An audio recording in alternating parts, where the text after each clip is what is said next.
여러분 안녕하십니까? 사이언스 투데이입니다. 미국 항공우주국 나사가 화성에서 잠재적 생명체의 흔적을 발견했습니다. 명확한 결론을 위해서는 아직 추가 연구가 필요하지만 앞으로 우주와 또 다른 생명체에 대한 이해에 한 걸음 더 다가갈 수 있기를 기대해 봅니다. 오늘의 주요 뉴스입니다.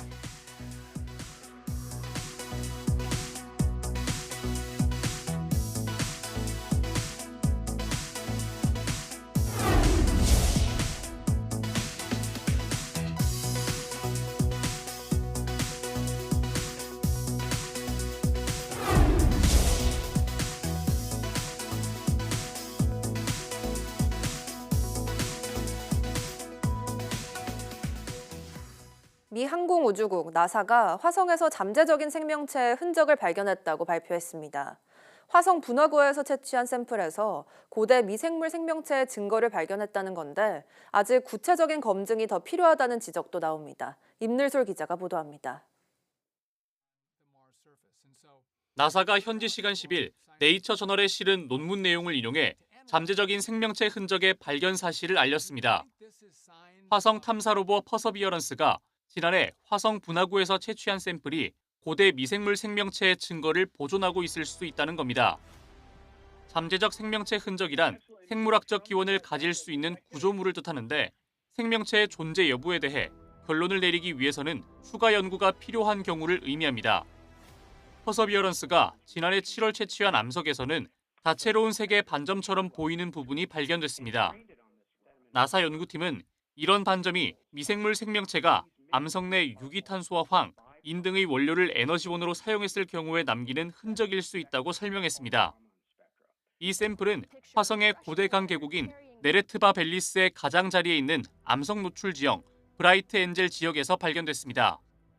퍼서비어런스는 이 지층의 퇴적암이 점토 등으로 구성돼 있다는 점을 발견했는데 이는 지구상에서 과거 미생물 생명체를 잘 보존해온 물질들입니다. This very well could be the clearest sign of life that we've ever found on Mars, which is incredibly exciting. 퍼서비어런스는 지난 2020년 7월 30일 발사된 뒤 4억 7,100만 킬로미터를 비행해 2021년 2월 화성에 도착해 탐사 활동을 해왔습니다. 이번에 발견한 샘플은 화성에서 분석한 것으로 아직 지구로 운반되기 전이라 생명체의 흔적 여부를 평가하기 위해서는 보다 정밀한 검증이 뒤따라야 한다고 과학자들은 지적합니다. YTN 사이언스 임늘솔입니다. 최근 내륙에서는 낮더위가 이어지며 가을과 여름 두 계절이 공존하는 날씨가 이어지고 있습니다. 주말에는 전국에 비가 예보되면서 건조한 강릉에도 단비가 내릴 가능성이 큽니다. 다만 강수량은 아직 유동적입니다. 정혜윤 기자입니다. 맑은 날씨에 가을볕이 강하게 내리쬐니다. 기온이 오른 오후 시민들은 폭포수 아래에서 시원한 음료와 손선풍기로 늦더위를 식힙니다. 서울은 영등포구와 구로구 낮 기온이 33도 가까이 치솟는 등 예년보다 5도 이상 높은 기온을 보였습니다. 아침과 저녁은 가을, 낮에는 여름 날씨로 하루에 두 계절이 공존하는 겁니다. 11일 목요일 동해상에 위치한 고기압의 영향권에서 동풍이 태백산맥을 넘어오면서 산맥 서쪽 지역을 중심으로 공기가 뜨거워지겠고 낮 동안 햇볕까지 더해지면서 기온이 31도 안팎으로 올라 덥겠습니다. 이후 금요일 밤부터 토요일 주말 사이에는 전국에 비가 내릴 것으로 보입니다. 특히 가뭄이 극심한 강릉에도 단비가 내릴 전망인데 강수 확률은 80% 이상입니다. 비의 양은 아직 유동적입니다. 중부지방 등 내륙으로 저기압을 동반한 다소 강한 비구름이 통과할 것으로 예상되는 가운데 이번에는 비구름이 지나는 길목에 강릉이 자리할 가능성이 있는 겁니다. 다만 아직은 예측 모델마다 저기압의 경로를 조금씩 다르게 예상하고 있어 강릉 부근에 얼마나 영향을 줄지 미지수입니다. 이번에 다소 강하게 발달한 저기압이 내륙을 통과할 것으로 보여 금요일 밤부터 주말 사이 전국에 비가 예상이 됩니다. 강릉 등 영동 지방에도 비가 내릴 가능성이 있는데 앞으로 저기압의 위치에 따라 비의 양이 크게 달라질 수 있어 이 지역 상황을 예의주시하고 있습니다. 기상청은 오늘 온라인 브리핑을 통해 영동 지역 단비와 전국 비 전망 자료를 분석해 발표할 예정입니다. YTN 정혜윤입니다. 늦더위가 이어지면서 올해도 첫 단풍 시작 시기가 예년보다 늦어질 전망입니다. 민간 기상사업자 K웨더는 오늘 발표한 단풍 전망에서 올가을 첫 단풍은 늦더위로 평년보다 4일에서 7일가량 늦어질 것으로 예상했습니다. 단풍 절정 시기 역시 예년보다 3일에서 5일 늦게 찾아올 것으로 내다봤습니다. 올해 첫 단풍은 설악산에서 10월 2일에 평년보다 4일 늦게 시작되고 북한산은 10월 22일, 내장산은 10월 25일쯤 물들기 시작하겠습니다. 산 정상에서 20%가 물들면 첫 단풍, 80%가 물들면 단풍 절정으로 구분하는데 보통 절정은 첫 단풍 이후 2주가량 뒤에 나타납니다. 최근 경남 남해안 양식장에서는 굴과 가리비의 폐사가 잇따르고 있습니다. 빈산소 수괴, 즉 수중산소가 줄어드는 현상 때문인데요. 적조와 고수온까지 겹치면서 어민들이 힘든 시기를 보내고 있습니다. 임형준 기자입니다. 굴과 가리비 양식으로 이름난 경남 고성군 자란만. 바다에서 그물을 끌어올리니 가리비가 가득합니다. 그런데 살이 가득 차 있어야 할 가리비가 속이 비었거나 알맹이가 작습니다. 굴 상태도 가리비와 크게 다르지 않습니다. 빈산소 수괴, 수중에 산소가 부족해지는 현상이 나타나며 떼죽음을 당한 겁니다. 심정은 진짜 뭐라 말할 수가 없습니다. 조그마한 새끼 때부터 키워가지고 이렇게 키워왔는데 갑자기 이 빈산소가 가지고 다 죽어버리니까. 현재까지 경남 고성의 굴과 가리비 폐사 피해 규모는 130억 원을 넘었습니다. 양식장 폐사를 일으키는 이 현상은 당분간 이어질 것으로 보여 피해가 더욱 커질 수 있다는 우려가 나옵니다. 5월 말에서 10월 초까지 지속되는 경향이 있거든요. 그래서 9월 말이나 10월 초까지는 조금 더 예의주시해야 될 필요성이 있을 것 같습니다. 엎친 데 덮친 격으로 적조와 고수온 피해도 잇따르고 있는 경남 남해안. 삼중고가 겹친 양식 어민들은 그 어느 때보다 힘겨운 시기를 보내고 있습니다. YTN 임영준입니다. 세계 축산 분야 기술과 산업 흐름을 한눈에 볼 수 있는 축산 박람회가 대구에서 열렸습니다. 인공지능 기술이 산업 전반으로 확산하는 가운데 AR 기술이 적용된 축산물 품질 평가와 농장 시설 등이 대거 선보였습니다. 이윤재 기자가 보도합니다. 돼지 사육 시설을 똑같이 설치해둔 전시장. 측정기가 임신한 어미돼지의 체형을 정밀 측정하고 결과를 분석해 분만의 최적 상태가 되도록 사료를 조절합니다. 축산업의 인공지능 기술을 결합한 설비로 한 해에 1.5마리 정도 더 낳을 수 있고 건강한 새끼 돼지를 낳을 확률도 올릴 수 있습니다. 3D 고속 스캐너를 이용해서 등각을 정밀하게 측정합니다. 그 데이터를 AI로 분석하고 마른 모도는 더 밥을 주고 좀 찐 모도는 덜 주고 해서 최적의 영양분을 공급하는 시스템이라고 보시면 되겠습니다. 국내에서 유일한 축산 전문 박람회가 대구에서 열렸습니다. 올해 축산업계 화두는 역시 인공지능, 농장 관리와 품종 개량, 축산물 검사까지 축산업 모든 분야에 AI가 적용된 새로운 기술이 다양하게 선보였습니다. 특히 축산물 품질평가원은 AI 기술을 적용한 축산물 품질 분석과 스마트 농장 등을 선보여 눈길을 끌었습니다. 생산성은 높이면서 업계 골칫거리인 축산 분뇨와 악취 문제를 해결할 묘책으로 주목받고 있습니다. 노동력도 좀 줄여야 되고 생산비도 줄여야 되고 그다음 이제 우리 환경 문제, 축산 분뇨 처리 문제, 악취 문제 결국 기존에는 이제 경험이나 관행으로 했던 것을 이번에 이제 스마트 축산을 통해 가지고 해결하는. 해외 10개 나라 40여 업체를 포함해 모두 230여 개 축산 기업과 기관이 참여한 이번 박람회는 오는 12일까지 사흘 동안 이어집니다. YTN 이윤재입니다. 한국건설기술연구원이 건설 로봇 기술인 교량용 걷어 원격 정밀 거치 기술을 개발하고 교량공사 현장에 시험 적용했습니다. 걷어는 교량의 기둥을 연결하고 바닥판을 지지하는 구조물로 기존에는 작업자가 교각 위에서 직접 설치해야 했습니다. 건설연은 2020년 개념 설계를 시작해 2023년 한국도로공사와 함께 시험 교량에서 기술을 적용하고 기능과 현장 활용 가능성을 확인했다고 밝혔습니다. 이 기술은 지상 원격 제어 시스템으로 걷어 설치 로봇을 조종해 작업자의 위험을 줄이고 안전성을 크게 높일 수 있다고 설명했습니다.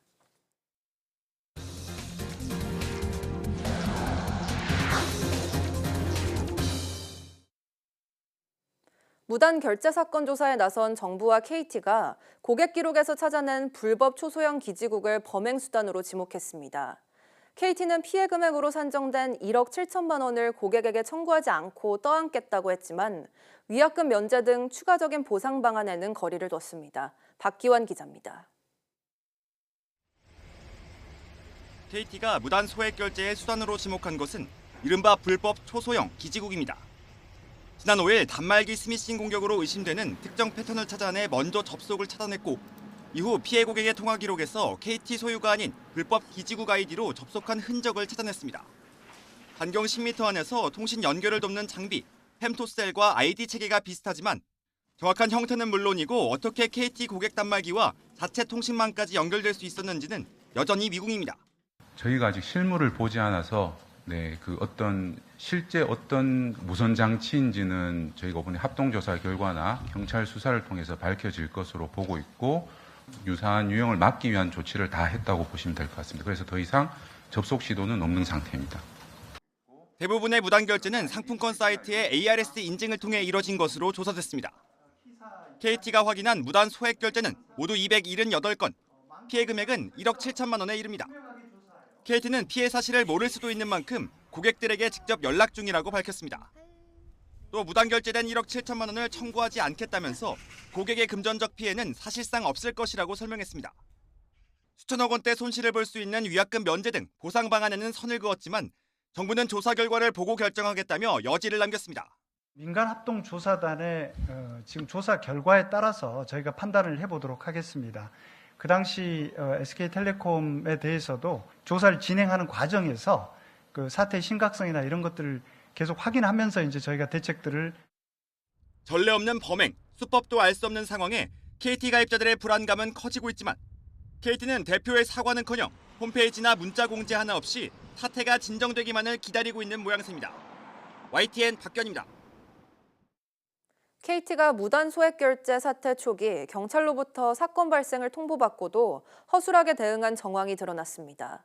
일주일이 지나 뒤늦게 해킹 피해를 신고했는데 늑장 대처로 피해를 키웠다는 비판이 거셉니다. 부장원 기자의 보도입니다. 소액 결제 피해가 처음 발생한 건 지난달 27일입니다. 경기 광명시 소화동과 하안동을 중심으로 휴대전화에서 수십만 원이 빠져나갔다는 KT 이용자들의 신고가 잇따랐습니다. 수사에 착수한 경찰은 상황이 심상치 않다고 보고 곧바로 KT 측에 연락을 취했습니다.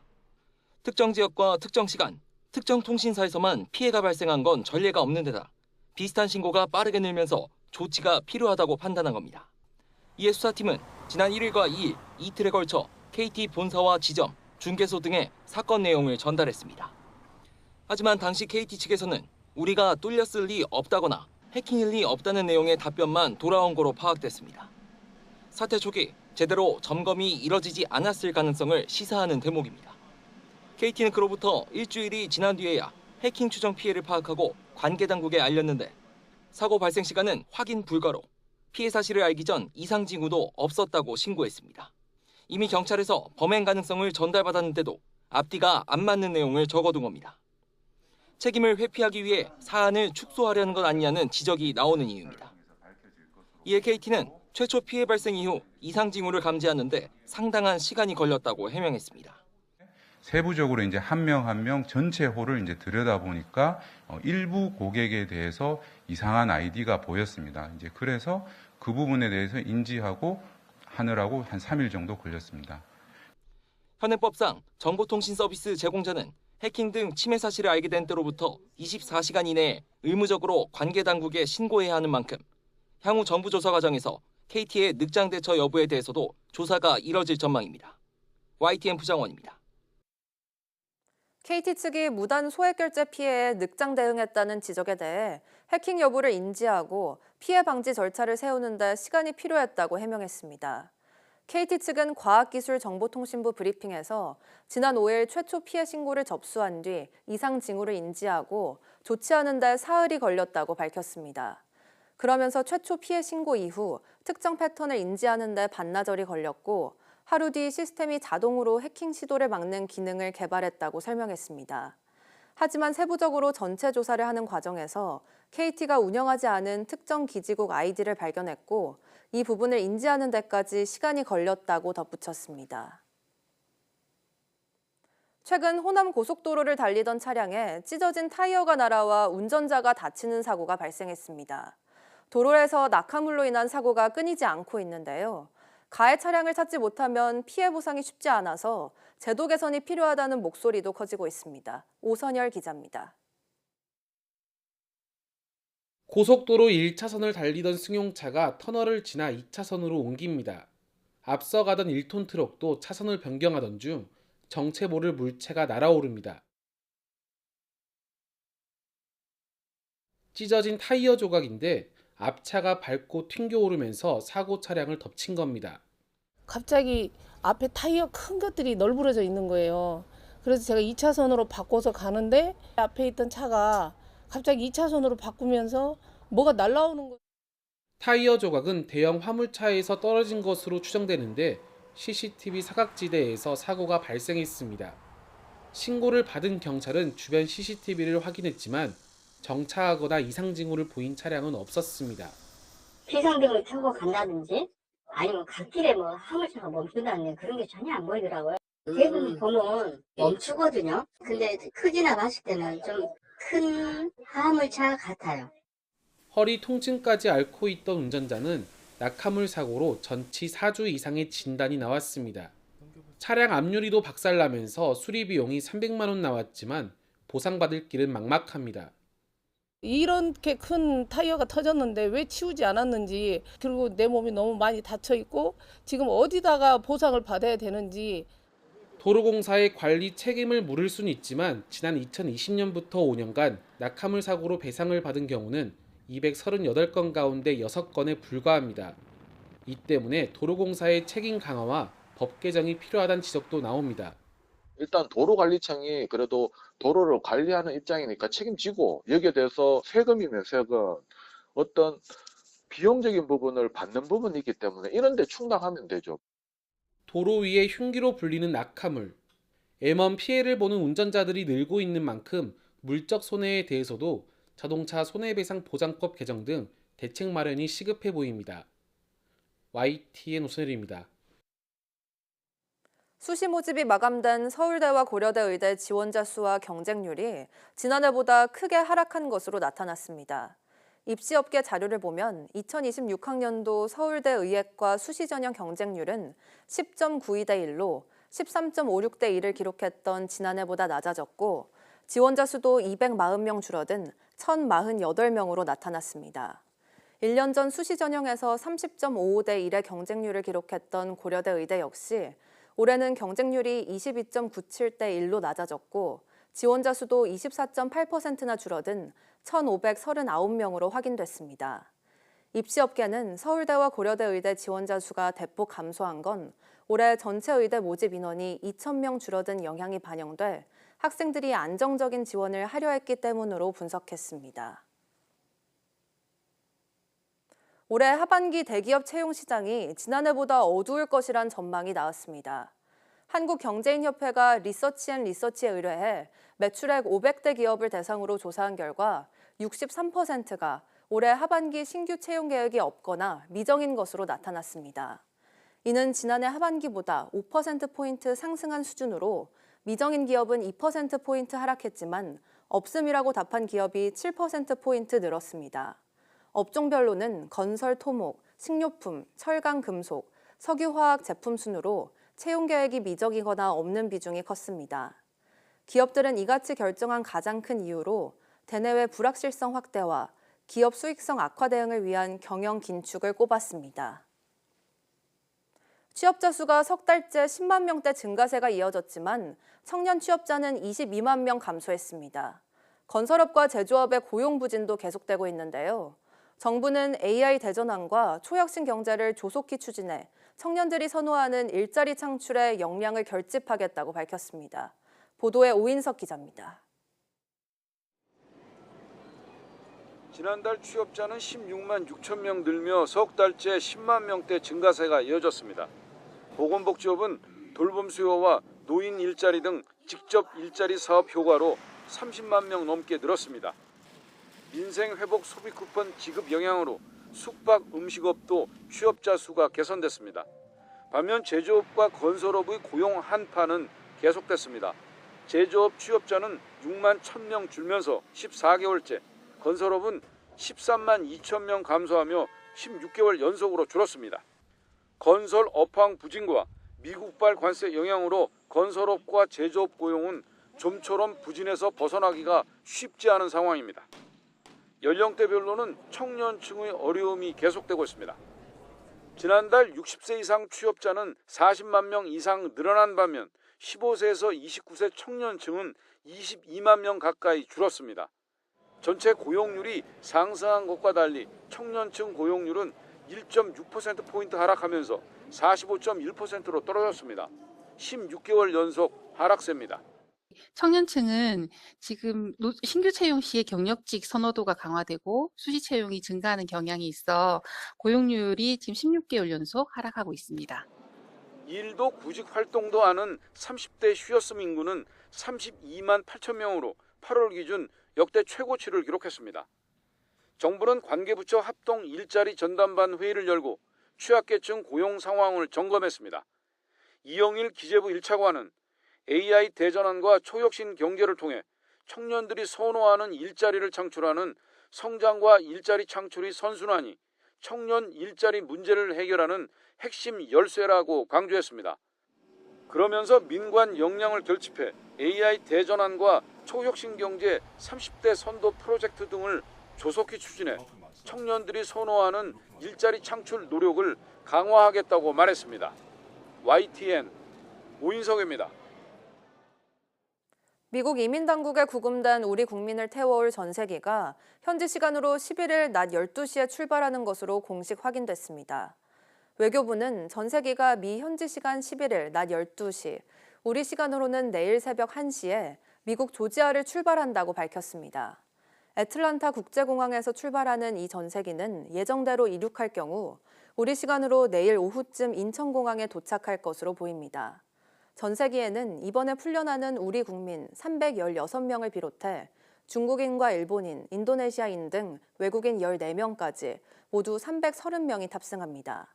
당초 해당 전세기는 미국 현지 시간으로 10일 오후 2시 반, 우리 시간으로는 오늘 새벽 3시 반에 출발할 예정이었지만 미국 측이 갑자기 절차를 중단하면서 출발이 연기됐습니다. 도널드 트럼프 미국 대통령이 세계 각국에 부과한 상호관세 위법성에 대한 미국 사법부의 최종 판결이 이르면 올해 안에 나올 전망입니다. 미국 연방대법원은 상호관세 소송 심리를 트럼프 행정부 요청대로 신속 처리하겠다고 밝혔습니다. 이번 소송은 트럼프 대통령이 부과한 상호관세와 중국, 캐나다, 멕시코에 펜타닐 마약 유입을 이유로 부과한 관세 등 국제 비상경제 권한법을 근거로 매긴 관세에만 영향을 미칩니다. 대법원이 이들 관세를 위헌으로 판결할 경우 트럼프 대통령의 공격적인 관세 정책이 일정 부분 후퇴할 가능성이 있어 보입니다. 멕시코 정부가 자국 산업 보호를 명목으로 자유무역협정 FTA를 체결하지 않은 국가에 수입 관세를 부과하기로 결정했습니다. 이에 따라 멕시코를 중남미 최대 교역국으로 둔 한국산 제품 역시 품목에 따라 관세 부과 대상이 될 전망입니다. 현지 시간 10일 멕시코 정부의 경제부 장관 연설문 속기록 등에 따르면 멕시코 정부는 17개 전략적 분야에서 1,463개 품목을 선정해 세계무역기구 규정에 저촉되지 않는 범위 안에서 최대치의 관세를 차등 부과할 방침입니다. 17개 전략적 분야에는 자동차와 자동차 부품, 철강과 알루미늄, 플라스틱, 가전, 섬유, 가구 등이 포함되어 있습니다. 관세 부과 대상국은 멕시코와 FTA를 체결하지 않은 국가라고 멕시코 정부는 밝혔습니다.